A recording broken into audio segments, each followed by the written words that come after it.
안녕하세요. 오늘도 사연살롱을 찾아주셔서 감사합니다.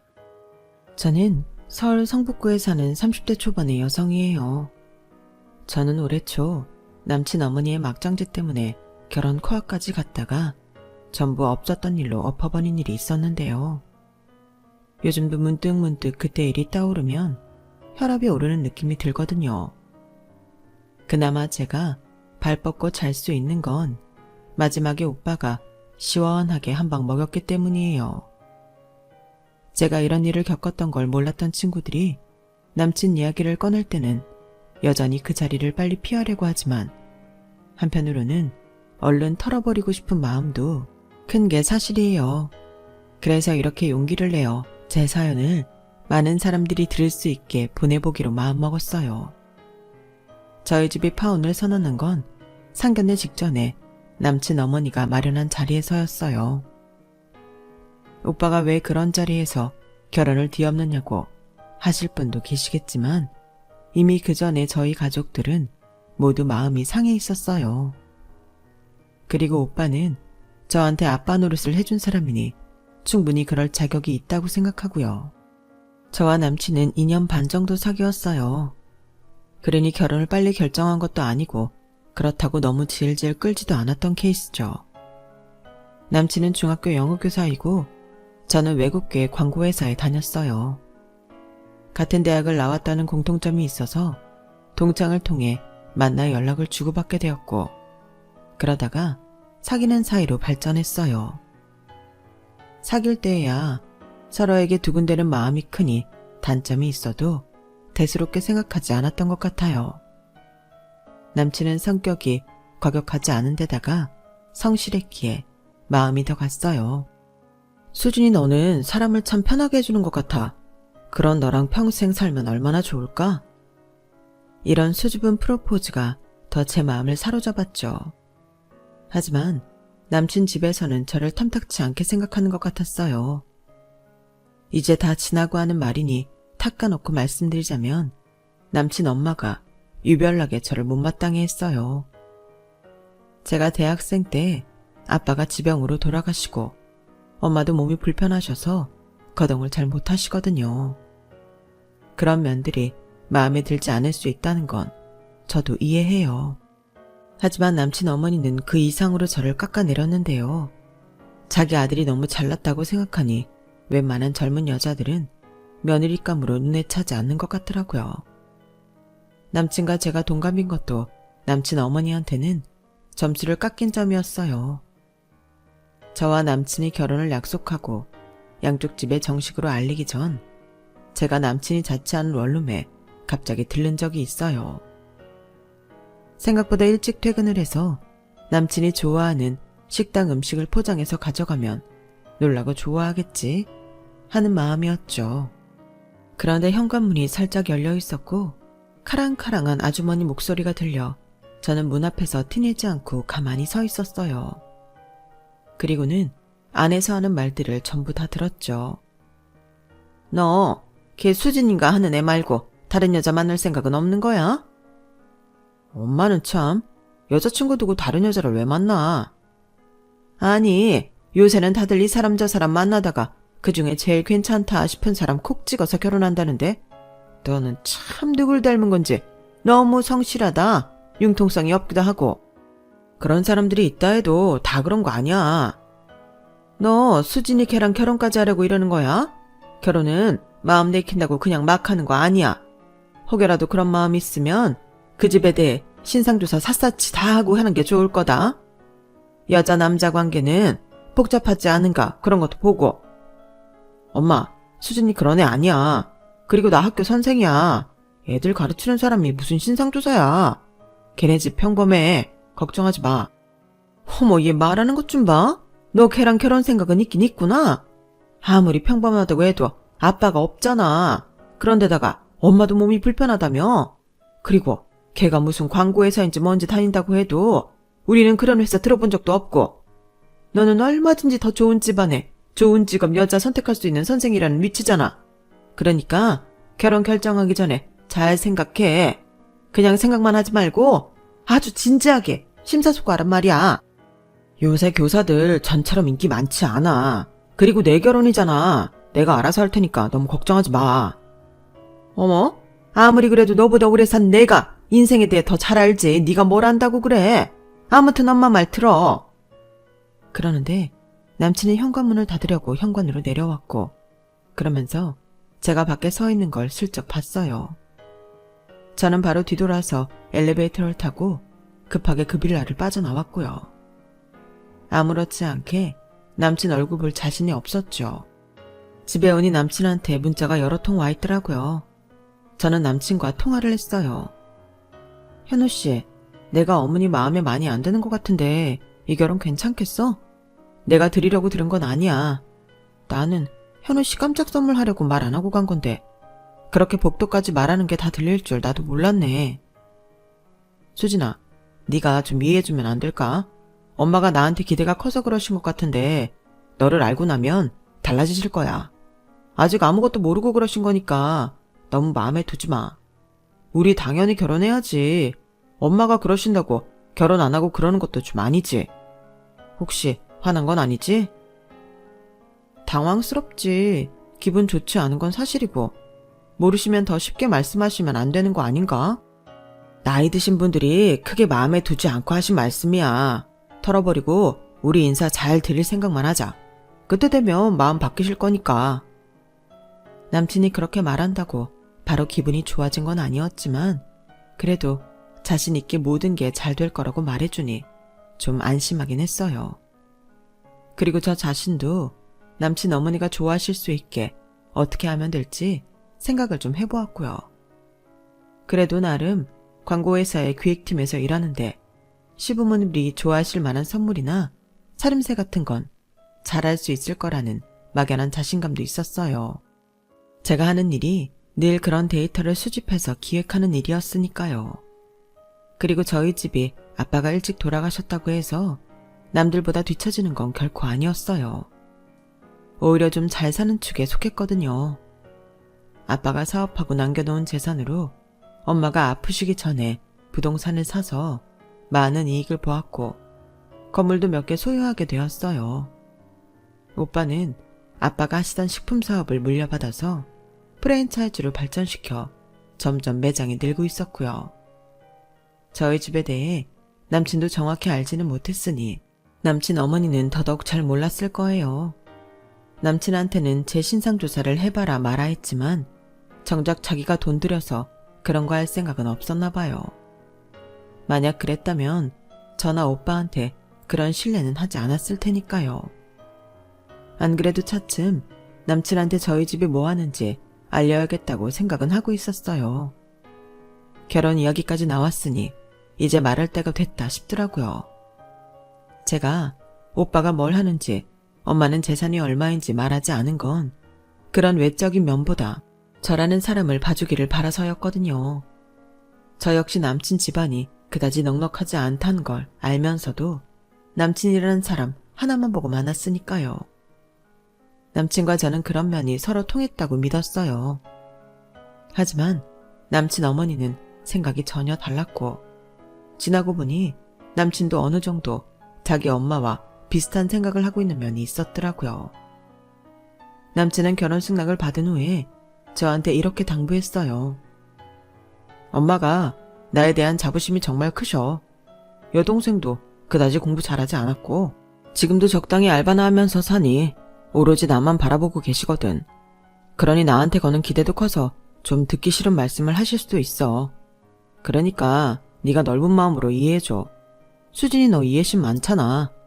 나이 많으신 분이라 생각 바꾸는 게 어려워서 그런다 하고 넘어가주면 좋겠다. 그럴게.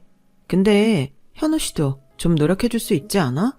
어머님이 조금이라도 나를 좋게 볼 수 있게 말 잘해주는 거. 이미 나한테 선입견이 있으시니 그거라도 좀 벗어나게 해주면 좋겠다. 물론이야. 나도 너 좋은 사람이라고 얘기하고 있어. 엄마가 욕심이 좀 있으셔서 그렇지 금방 괜찮아지실 거야. 그렇게 서로 다짐을 한 것도 있고 남친 어머니가 아무리 싫은 내색을 한들 그게 선을 넘을 정도는 아닐 거라고 막연하게 생각하고 있었어요. 물론 저를 마음에 안 들어하는 건 사실이었지만 그거야 얼마든지 바뀔 수 있다고 믿었죠. 저희 집에서는 오빠도 엄마도 남친 자체는 마음에 들어 했지만 집안에 제대로 돈 버는 사람이 남친밖에 없다는 것 때문에 조금 꺼리는 분위기였어요. 수진아, 있는 집으로 간다고 해도 마음이 안 놓이는 게 엄마 마음인데 네가 집안 경제를 다 감당해야 하는 사람하고 결혼한다니까 엄마는 마음이 좀 그렇다. 니네들 열심히 벌어서 밑 빠진 독 물 붓는 거 아닌가 싶고. 엄마, 그 정도는 아니야. 현우 씨 동생도 지금은 알바하지만 취직하지 않겠어? 그러면 형편 좀 나아지겠지. 라고 말하자 오빠도 엄마 뜻과 같다고 입을 열더라고요. 나는 집사람이랑 비슷비슷하니까 별 고민 없이 결혼했는데 너도 나처럼 그랬으면 좋겠다. 너무 차이가 나면 한쪽으로 부담이 치우치는 법이거든. 물론 그 현우라는 사람 자체가 나쁘다는 거 아니야. 그런데 결혼이 사람만 좋다고 다 되는 건 아니더라고. 지금까지 제 뜻이라면 뭐든 존중해주고 지지해줬던 엄마랑 오빠가 그렇게 나오니 조금 당황스러웠어요. 엄마랑 오빠 뜻은 알겠는데 우리 둘이 좋아서 하는 결혼이잖아. 지금까지 난 믿어줬던 것처럼 믿어주면 좋겠는데? 널 못 믿어서가 아니라 결혼이라는 건 양쪽 집안 사람들도 서로 잘 맞아야 편안한 거야. 네 뜻이 정 그렇다면 엄마도 뭐라고 할 수 없지. 그래도 네가 봐서 조금이라도 마음에 걸리는 거 있으면 신중하게 생각했으면 한다. 오빠도 마찬가지 생각이야. 저는 순간 남친 어머니가 저를 몹시 못마땅해 한다는 게 떠올랐지만 그때는 그게 큰 문제가 될 거라 생각하지 않았어요. 제 입으로 말했듯이 결혼은 저랑 남친 둘이 하는 거니까요. 남친 어머니랑 같이 살 것도 아니고 아무리 서로 마음에 안 들어도 만나서 이야기하고 서로 맞춰가다 보면 나아질 거라고 아주 안일하게 생각했거든요.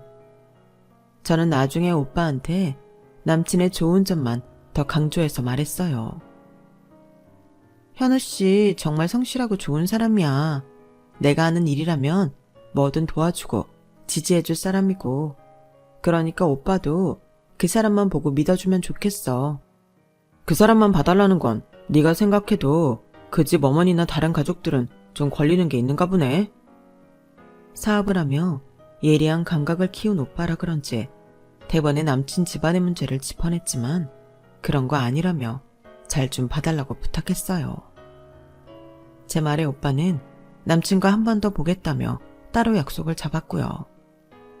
그렇게 남친과 저와 함께 저녁을 함께한 오빠는 차분하게 남친 집에 대해서 물어봤어요. 아버지는 시골 농사하는 데 많이 내려가 계세요. 큰아버지 농사일 많이 도와주시거든요. 집은 지금 부모님 살고 계신 전세가 전부고요. 아버지가 돈을 많이 모아놓지는 못하셔서 빠듯하긴 해요. 제가 드리는 용돈으로 대부분의 생활비를 충당하시고요. 그렇다고 결혼해서 수진이한테 부담을 지우지는 않을 거예요. 지금하고 똑같이 제가 해드리면 되거든요. 오빠는 남친한테 솔직하게 말해줘서 고맙다고 했어요. 하지만 저와 둘이 집에 가면서는 좀 걱정이 된다고 했어요. 아까 내가 티는 안 냈는데 시어머니 자리 성격이 만만치는 않을 것 같다는 생각이 드네. 우리 엄마야 당신이 몸도 불편하시니 며느리 힘들게 할까봐 더 미안해하셨지만 현우 씨 어머니는 좀 다를 것 같아.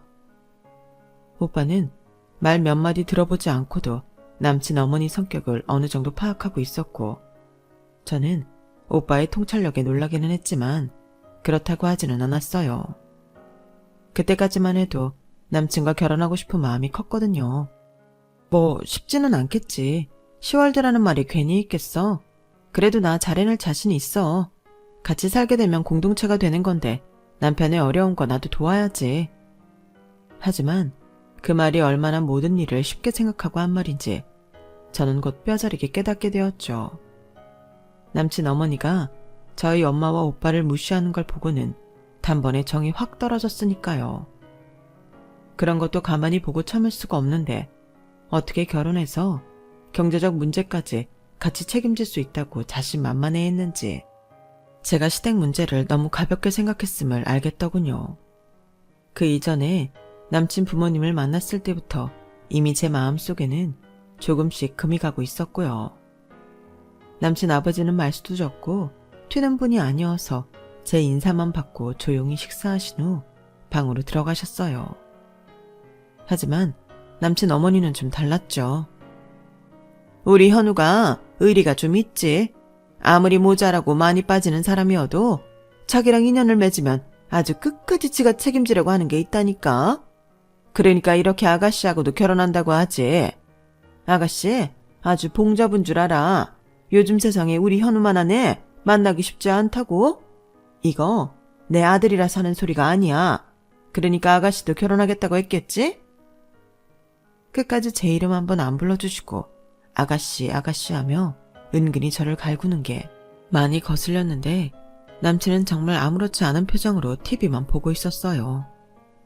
저는 그때부터 이건 아니라는 생각이 들었어요. 제가 원한 그림은 이런 게 아니었거든요.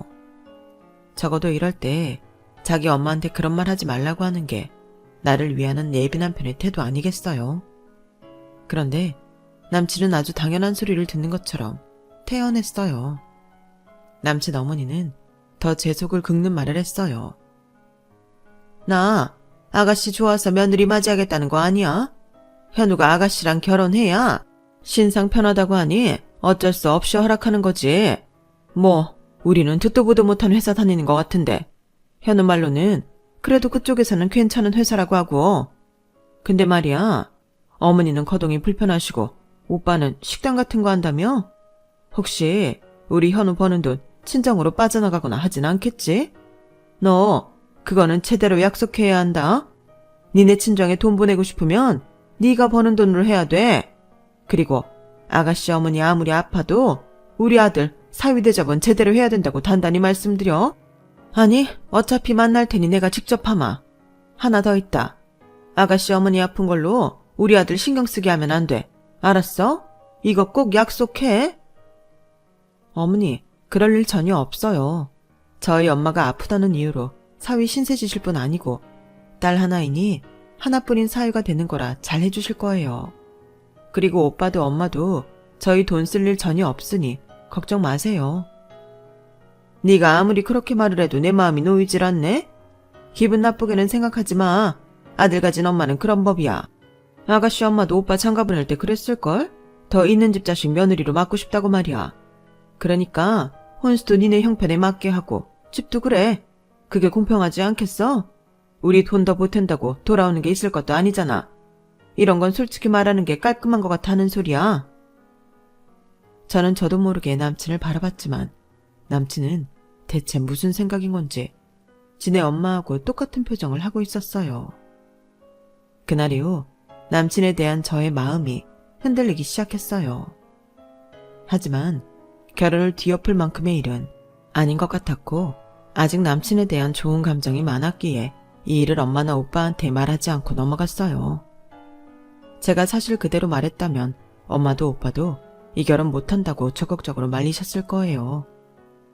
그리고 며칠 후 남친이 전화를 해서 이러더라고요. 있잖아, 엄마가 정식 상견례 전에 너랑 너네 가족한테 예물이랑 선물 보낼 거 고르고 싶으시대. 그런데 그때 너 말고 가족 중 다른 분도 같이 만났으면 하시네. 어머니는 안 되실 거고 형님은 시간 괜찮으시지? 남친은 이제 저희 오빠를 형님이라고 호칭했어요. 그런데 저희 의견은 묻지도 않고 일방적으로 자기 엄마 뜻대로 맞추라는 듯한 말투가 좀 거슬리더라고요. 원래 그런 건 알아서 준비해서 우리 쪽에 보내주는 거 아닌가? 나는 그렇게 알고 있는데 근데 왜 굳이 보자고 하시는 거야? 엄마도 다 생각이 있으시니 그러시겠지. 취향에 맞는 걸로 보내시라고 하신다는 생각은 못해? 어째 말에 가시가 있다.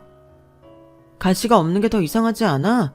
내가 못마땅하다는 말을 대놓고 하신 분인데 저렇게 예물 보내는 걸 직접 만나서 하시겠다고 하잖아.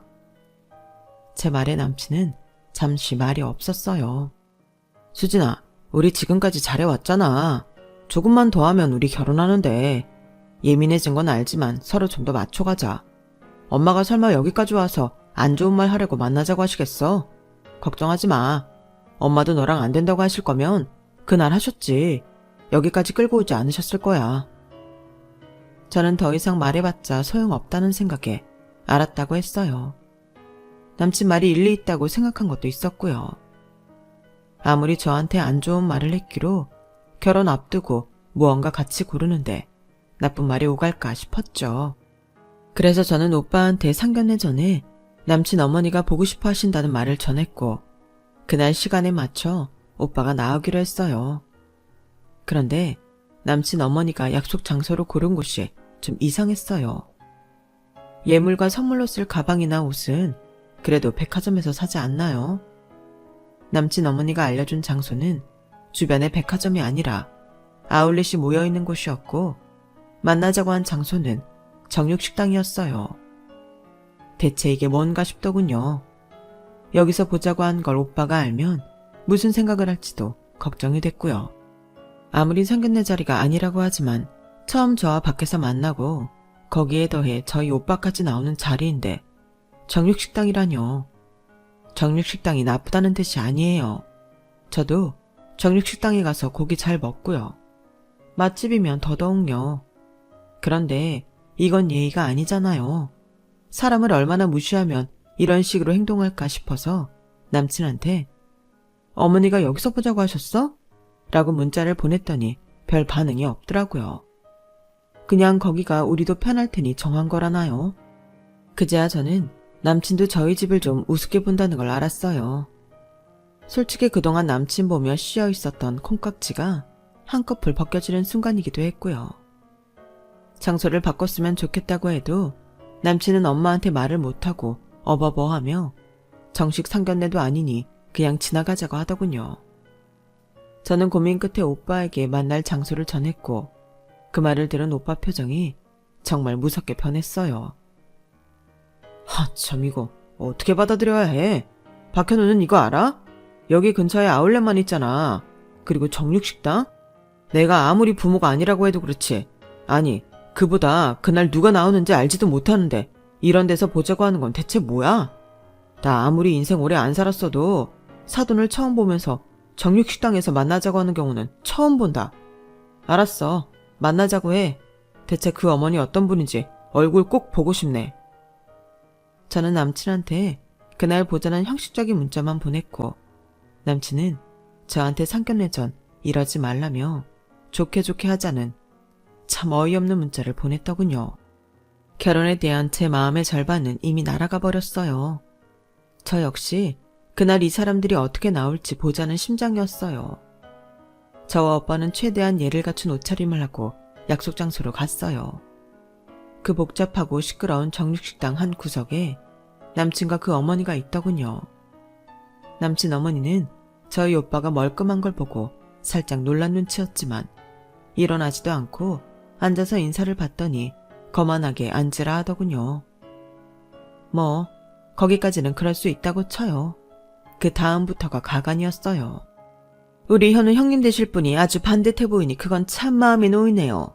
내가 많이 고심했는데 우리가 그쪽 수준을 맞춰주는 게 그쪽이나 아가씨도 마음이 편할 것 같아서 이쪽으로 잡았어요. 밥 먹는데도 이런 데가 훨씬 낫죠? 평소 안 가던 고급 한정식 이런 데 가면 밥도 안 넘어가고 말도 잘 안 나올 거 아니에요. 그리고 여러 가지 준비할 때 부담 갖지 말라는 뜻에서 아울렛에서 하나씩 골라보자는 취지로 제가 정했어요. 저 이래봬도 맞춰주려고 노력 많이 했어요. 사돈, 총각은 아니죠? 네, 결혼했습니다. 그런데 저희 수준을 잘못하신 것 같은데요. 왜? 나는 정말 맞춘다고 맞춘 거야. 그리고 오늘 여기는 내가 낼 테니까 부담 갖지 말고 양껏 먹고요. 남친 어머니가 은근슬쩍 말도 놓으며 뻔뻔하게 웃는데 오빠가 참는 게 보이더군요. 저와 오빠는 아무 말 없이 점심으로 된장찌개를 시켜서 먹었어요. 남친 어머니는 고기라도 시켜라. 더 비싼 거 먹어도 된다. 호들갑을 떨었지만 저희가 다 사양했죠. 남친은 정말 눈치 없이 거기서 지 먹을 고기를 굽고 앉았더군요. 남친 어머니는 거기에 대고 정말 분위기 파악 못하는 말을 더 했어요. 사실 우리 현우 같은 신랑감 드물지. 요즘 교사 인권 어쩌고 해도 교사만큼 안정적이고 돈 잘 나오는 직업 있나? 게다가 선생이라고 해봐. 어딜 가나 대접받지. 아가씨 이제 선생 사모님 되는 거야. 그러니까 우리 현우한테 정말 잘해야 돼. 내가 정말 내 아들 아까운데 허락한 결혼이야? 거기까지 들은 오빠가 더는 못 참겠다는 듯 자리에서 일어났어요. 잘 먹었습니다. 그 아까운 아들은 그럼 수준에 맞게 아깝지 않은 여자 찾아보시죠. 수진이 일어나. 오빠의 말은 얼음장처럼 차가웠고 저도 딱딱하게 굳어 일어났어요. 그러자 남친이 놀라서 자리에서 일어나더군요. 왜 그러세요, 형님? 지금 하신 말씀 저희 결혼 못하겠다는 뜻인지. 내가 왜 자네 형님이야? 우리 수진이랑 아무 사이도 아닌데. 현우씨 어머니 뜻 잘 알겠으니 저희도 이 결혼 안 하는 걸로 하죠. 그러니 저희가 먹은 건 저희가 계산하고 가겠습니다. 하며 오빠가 블랙카드를 딱 꺼냈더니 남친 어머니 표정이 순식간에 확 변하더라고요. 오빠가 계산을 하는데 남친과 남친 어머니는 그 카드 얘기를 하는 게 다 들리더라고요. 저거 부자들 쓴다는 무제한 카드 아니냐? 뭐 이런 말이요. 그런데 오빠가 계산을 하고 나가려는데 다른 자리에 앉아 식사를 하던 한 건장한 남자가 일어나서 오더니 깍듯하게 인사를 하는 거였어요. 대표님, 여기까지 어쩐 일로 오셨어요? 그것도 이런 시간에요.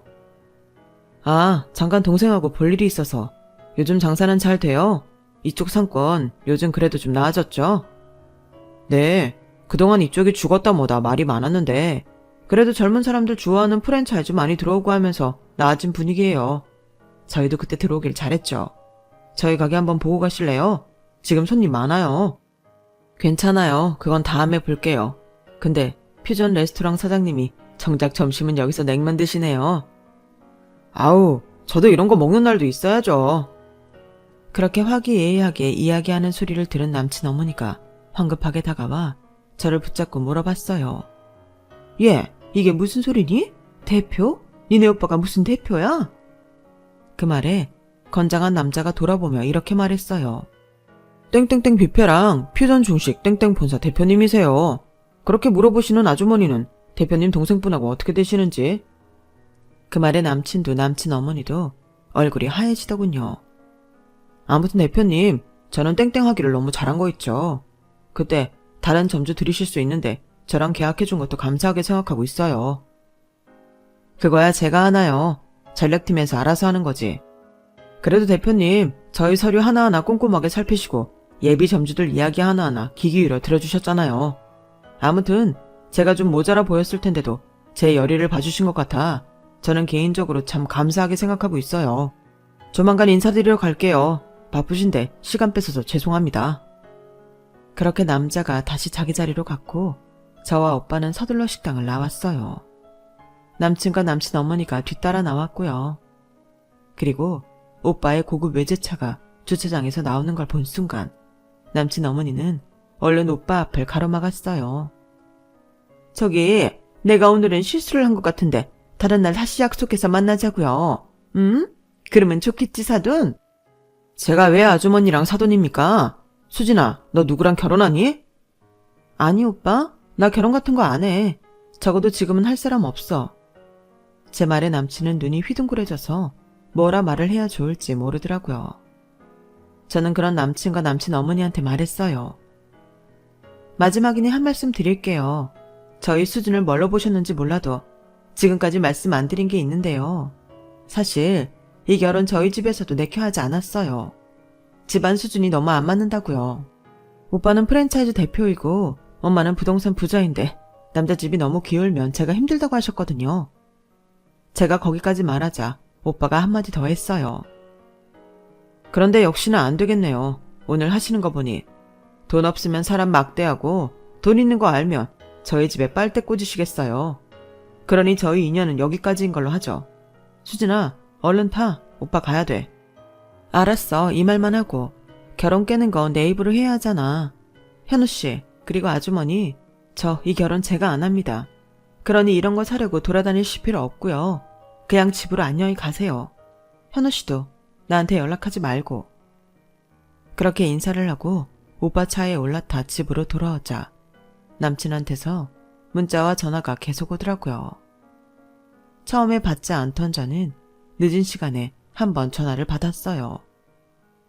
이건 너 잘못도 있는데 이렇게 일방적으로 결혼을 깨면 어떡해? 네가 니네 집이 어떤지 얘기해줬으면 이런 일 없잖아. 그렇게 생각하는 것 자체가 문제 아니야? 내가 현우 씨 자체만 보고 마음을 정했듯이 우리 집도 그러기로 했어. 그런데 현우 씨 어머니는 끝까지 안 그러셨잖아. 게다가 거기에 현우 씨도 동조한 거 사실이잖아. 우리 집 형편이 별로면 그런 대접 당연하다는 듯이 말이야. 나는 그렇게 돈 보고 사람 대우는 사람들하고 상대하기 싫어. 그러니까 현우 씨도 여기서 정리해. 그게 좋겠어. 내가 사람을 아주 단단히 잘못 봤어. 제 말에 남친은 더 이상 아무 말도 못했어요. 다음날 남친 어머니는 제 회사를 어떻게 알았는지 회사까지 저를 찾아왔더라고요. 저는 오늘 만나야 다시는 안 찾아올 것 같아 일단 만나봤죠. 저기, 이 결혼 그냥 하면 안 될까? 지금까지 내가 한 건 잊어버리고 처음부터 다시 시작하는 마음으로 진행하자. 그렇게는 안 되겠는데요. 안 그래도 엄마랑 오빠가 제가 없는 집에 시집간다고 걱정하셨어요. 그래도 현우 씨 괜찮다고 생각해 허락했는데 현우 씨나 아주머니나 별반 다르지 않다는 걸 확인했거든요. 그러니 저는 잊으시고 박현우 씨 수준에 맞는 여자 만나서 결혼하면 될 것 같아요. 더는 찾아오지 마세요. 안녕히 가세요. 그러자 남친 어머니는 제 손을 덥석 잡았어요. 아우 얘, 내가 정말 미안했다. 내가 잘못했어. 이미 늦었어요. 차는 지나갔다고요 아줌마. 제 말에 남친 어머니는 더는 어쩌지 못했고 저도 남친 어머니 손을 뿌리치고 카페를 나왔어요. 그 후 웨딩샵이며 결혼식장도 다 취소하고 사진 촬영 업체까지 따로 알아본 것도 전부 제가 위약금 물고 취소했어요. 이건 네가 돈 물어내라 어째라 하면 다시 얽혀야 하고 그렇게 구질구질하게 그 사람들이랑 마주치고 싶지 않았거든요. 저는 모든 걸 잊는다는 심정으로 휴가를 내고 혼자 일주일간 해외여행도 다녀오고 그렇게 차츰 잊어갔어요. 물론 남친은 그 후에도 질척대며 저한테 연락을 하며 다시 만나자고 매달렸지만 제가 연락처를 차단해버려서 그 후로는 서로에 대해 모르고 살고 있네요. 앞으로는 그러한 사람 걸러내야 된다는 강박증까지 생겨 남자를 제대로 만날 수 있으려나 싶기도 하지만 뭐 세상에 나쁜 사람만 있겠어요.